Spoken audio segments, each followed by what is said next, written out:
Pourquoi prie-t-on Sainte Geneviève en cas d'épidémie?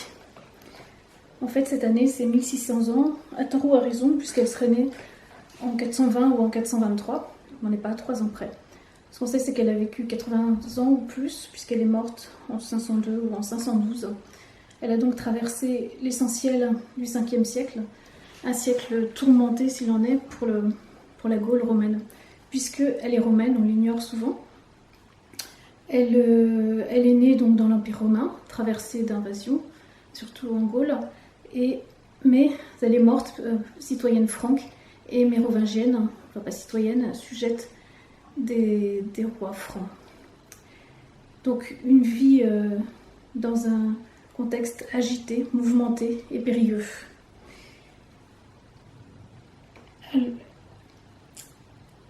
On la représentait souvent comme une simple bergère, ce qu'elle n'était pas du tout, puisqu'elle était issue d'un milieu fortuné et éduqué. En effet, son père avait été général romain dans l'armée romaine. Il était lui-même barbare, d'origine barbare, franque. Il s'appelait Sévérus. Et comme beaucoup de barbares, il était entré dans l'armée romaine pour se mettre au service de cet empire convoité. On estime qu'il y avait au moins 40% des soldats romains qui, au IVe siècle, donc dès avant la vie de Geneviève, étaient d'origine barbare. Une fois arrivé à l'âge de la retraite militaire, il s'était installé sur ses terres, à Nanterre, donc près de Paris, puisqu'on n'appelait plus Paris Lutèce, mais depuis le IVe siècle, mais Paris, cité des Parisiens. Et il avait aussi un poste très important, un poste de confiance, celui de gérer les terres impériales, les grands domaines impériaux, ce qui l'amenait à de fréquentes tournées et à avoir des contacts avec toutes sortes de fonctionnaires et de grands personnages. Il était donc pleinement intégré à la société romaine et il était l'un des notables de Paris, résidant à Nanterre, ce qu'on appelle un curial, c'est-à-dire qu'il devait l'équivalent à peu près de conseiller municipal. À partir d'un certain niveau de fortune, on était curial et on était attaché à sa cité, on n'avait pas le droit de l'abandonner, on avait un certain nombre de devoirs et de charges pour l'administrer. Donc c'est dans ce milieu que naît Geneviève. Elle a donc reçu une bonne éducation, on le voit par la suite de sa vie. Elle était seule fille, seul enfant, et ce qui l'a amenée à devoir assumer les charges de son père. Normalement, c'est un fils qui aurait dû prendre la succession de Sévérus, à la tête des grands domaines qu'il possédait, ou son gendre, mais comme elle ne s'est pas mariée et qu'elle a choisi de devenir vierge consacrée, c'est elle qui a hérité des richesses et de la charge de curial. On le voit, on le devine, on le reconstitue à sa vie. Donc une femme dans une situation un peu inédite, mais dans une période de toute façon inédite qui sort des normes et des habitudes antérieures. Alors pourquoi prie-t-on Geneviève en cas d'épidémie? Comment en est-on arrivé là? Il faut faire un saut de 6 siècles. En 1100, à l'hiver 1129-1130, a sévi à Paris une violente épidémie qui a fait 14 000 morts, qu'on appelait le mal des Ardents, ou mal de Saint-Antoine, ou feu sacré, il y avait différents noms, qu'on appelle aujourd'hui ergotisme. Ce mal sévissait dans nos contrées depuis le IXe siècle. Il s'était répandu avec la culture du seigle. En effet, il était causé par une sorte de champignon, un ergot, l'ergot du seigle, donc qui pousse sur le seigle et qui, consommé dans la farine, cause de violents maux. On l'ignorait évidemment à l'époque, et cette consommation de cette sorte de champignon frappait surtout les plus pauvres, puisque les riches ne mangeaient pas de farine de seigle ou de farine de piètre qualité. Et puis, c'était surtout quand les étés étaient humides, et puis ce qui était aussi synonyme de famine, donc dans des périodes de mauvaise alimentation, que sévissait le plus ces sortes d'épidémies dont on ignorait la cause et qu'on voyait plutôt comme un mal envoyé du ciel, vu ces manifestations. En effet, il y avait deux formes. La forme convulsive, qui se manifestait par des délires, des hallucinations et des convulsions violentes et douloureuses. On pensait alors que les gens étaient possédés par le diable. Ou bien une forme gangréneuse, terrible, dont les gens mouraient dans d'atroces souffrances, frappés de la gangrène. Donc une terrible maladie qui frappe Paris de plein fouet en cet hiver 1129-1130. Et on va avoir recours à Sainte-Geneviève, décider une grande procession. L'évêque de Paris décide cette procession. Donc son corps avait été enterré dans l'église qu'elle avait fondée elle-même, qui portait depuis le nom de Sainte-Geneviève, et qui est devenu plus tard le Panthéon. Et donc on a porté la châsse contenant ces reliques de là jusque à Notre-Dame, ou plus exactement une petite église de Sainte-Geneviève qui se trouvait sur le parvis de Notre-Dame. Et tous les malades qui se sont approchés de sa châsse ont été guéris, soit une centaine qui ont été recensés, sauf 3 qui, nous indique la source, étaient sans doute trop sceptiques. À partir de là, on a imploré officiellement Geneviève en cas de calamité, soit parisienne, soit nationale, disons du royaume. Donc toutes sortes, épidémies bien sûr, inondations, maladies du roi, toute sécheresse, famine et autres.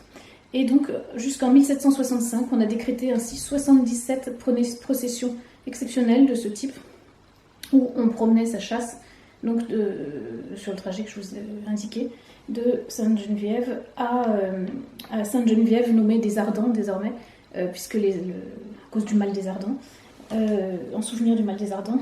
Donc, on a décrété un jour de fête officielle de cette procession le 26 novembre.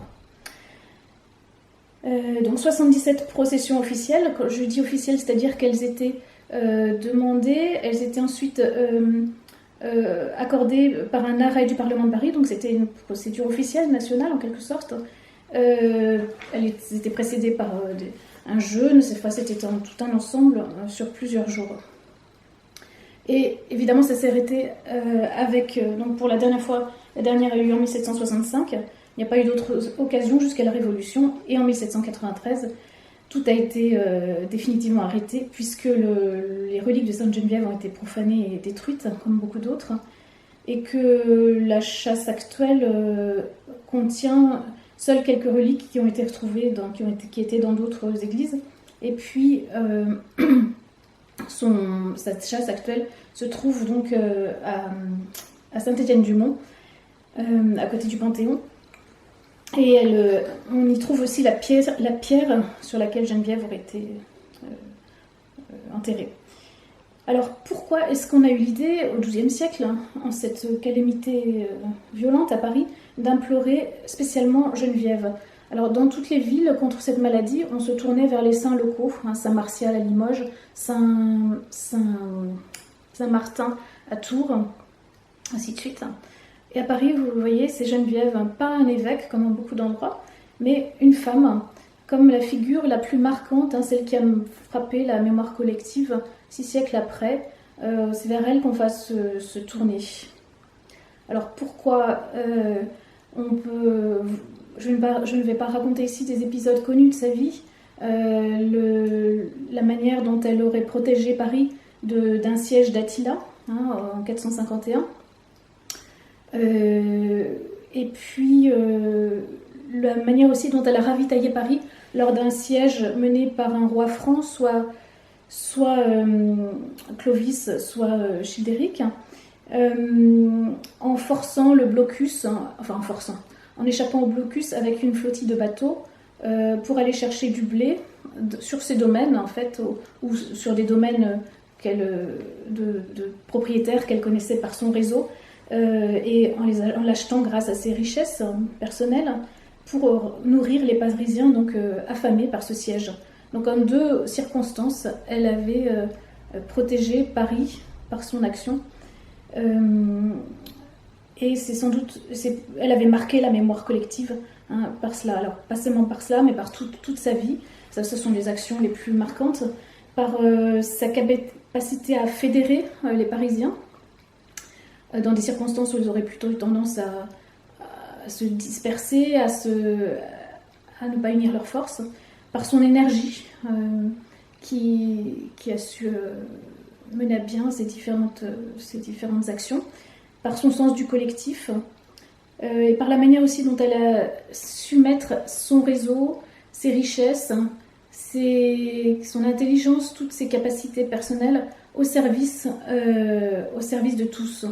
Et tout cela allié à sa foi inébranlable en la providence qui lui donnait de la confiance et lui permettait d'aller de l'avant là où d'autres avaient plus froid aux yeux.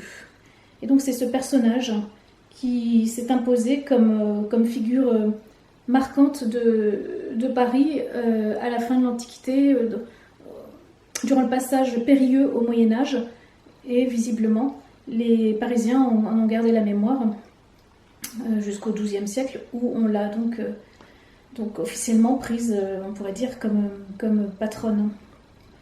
Comme Paris, alors c'est grâce à elle aussi que c'est elle qui a opté pour le camp des Francs, hein, en quelque sorte, à un moment où la Gaule était divisée entre ce qui subsistait de l'Empire romain, les Visigoths qui s'étaient taillés un royaume, et puis les Francs qui étaient en train de se tailler un petit royaume aussi. Et elle a eu la clairvoyance de penser que c'est eux qui l'emporteraient, et puis d'entrevoir aussi que, bien que païens, il serait sans doute plus facile de les convertir, entre guillemets, de les faire passer au catholicisme, que les Visigoths qui, eux, étaient aussi chrétiens, mais des chrétiens considérés comme hérétiques, ariens, et qui restaient bien ancrés dans cette foi. Or, pour tenir une ville comme Paris, et des provinces qui étaient catholiques, hein, il était plus simple d'avoir des rois qui deviendraient à leur tour catholiques. On a vu dans d'autres provinces que le fait que les barbares soient ariens a empêché en fait la réussite d'une symbiose entre leur peuple et les peuples romains. Donc elle a eu cette clairvoyance de faire le bon choix en quelque sorte, d'accueillir Clovis une fois qu'il a été baptisé, comme de lui ouvrir les portes de Paris, hein, puisqu'elle était devenue le personnage principal en qui on avait confiance, et de permettre donc au royaume franc de s'ancrer là, de faire de Paris sa capitale ou une de ses capitales. Et c'est donc un juste retour des choses qu'elle était prise comme patronne non seulement de Paris, mais une des patronnes de la France. On dit parfois, si Jeanne d'Arc est l'épée de la France, Geneviève en est le bouclier.